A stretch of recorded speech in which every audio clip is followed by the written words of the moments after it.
किसी भी मुल्क की आबो हवा का इस मुल्क के बाशिंदों की जिंदगी, इखलाक और मुआशी और इज्तमाई निज़ाम पर बहुत बड़ा असर पड़ता है और इनकी तबीयतें और आदतें इसी आबो हवा के मुताबिक नशोनुमा पाती हैं।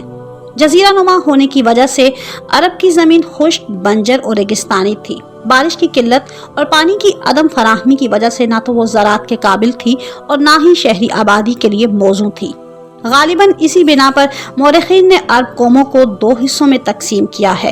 एक गिरोह वो था जो भेड़ें और बकरियां वगैरह पालता था, खाना बदोशी की जिंदगी गुजारता था और पानी और चरागाहों की जुस्तजू में एक मकाम से दूसरे मकाम की तरफ मुंतकिल होता रहता था।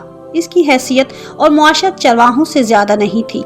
दूसरा गिरोह कदरे तमद्दुन पसंद था, जो ज़राअत और तिजारत की तरफ माइल था और इसका रहन सहन सादगी का मजहर था। लेकिन इन दोनों गिरोहों का कौमी और समाजी अंदाज और तौर तरीका यकसा था। अरब कोल के सच्चे और इरादे के पुख्ता होते थे, अपने रिश्तेदारों का बड़ा लिहाज करते थे, तेज फहमी, तबीयत की गवासी, लतीफ़ा गोई और बजला संजी में भी मशहूर थे। हथियारों के इस्तेमाल और शह सवारी में भी कमाल रखते थे। हवास ऐसे तेज थे कि एक मुट्ठी भर रेत सूंघकर रेगिस्तान के तूलो अर्ज का अंदाजा कर लेते थे।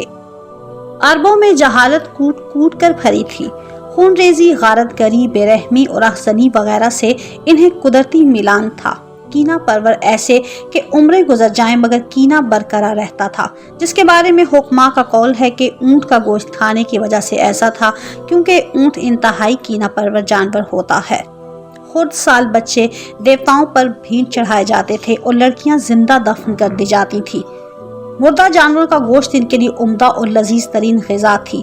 अलगस इस किस्म की कबीह रस्में और आदतें इस नीम वहशी और आज़ाद मंश कौम में बुरी तरह रिवाज पजीर हो गई थी।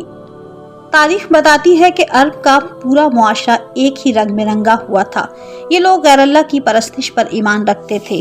गोह, कछुए, मेंढक और सांप, बिच्छू वगैरह तक खा जाते थे। कहतो खुशसाली के ज़माने में ऊँटों को जख्मी करके इनका खून पिया करते थे। कुमारबाजी, बदकारी और शराब नोशी इनका महबूब मशगला था। इनकी हरामकारी, बेहयाई और बेशर्मी की यह हालत थी कि कुंवारी लड़कियां और ब्याही औरतें दोनों ही जना को फख्र समझती थी। और जिस तरह मर्द किसी हसीन तरीन या मशहूर व मारूफ खानदान की औरत से जना करने के बाद अपने इस शैतानी फेल पर फख्र मुबाहात करता था और दूसरों से बयान करता था, इसी तरह औरतें भी किसी नामी या मशहूर खानदान के मर्द से जना का इर्तकाब करने के बाद अपने इस कारनामे पर फख्र करती और दूसरी औरतों से फख्रिया अंदाज में बयान करती थी। अक्सर मुफलिस औरतें और मर्द बरहना हालत में खाना काबा का तवाफ किया करते थे। बाप के मरने के बाद बेटा अपनी सौतेली माओं पर जबरदस्ती काबिज व मुतसरिफ हो जाता था। यतीमों और बेवाओं का माल खाने में इन्हें जरा भी तामुल न होता था। हक़े हमसायगी कोई चीज ना था जिसका पासो लिहाज किया जाता। तालीम और तरबियत की परछाइयाँ भी इन पर न पड़ी थी।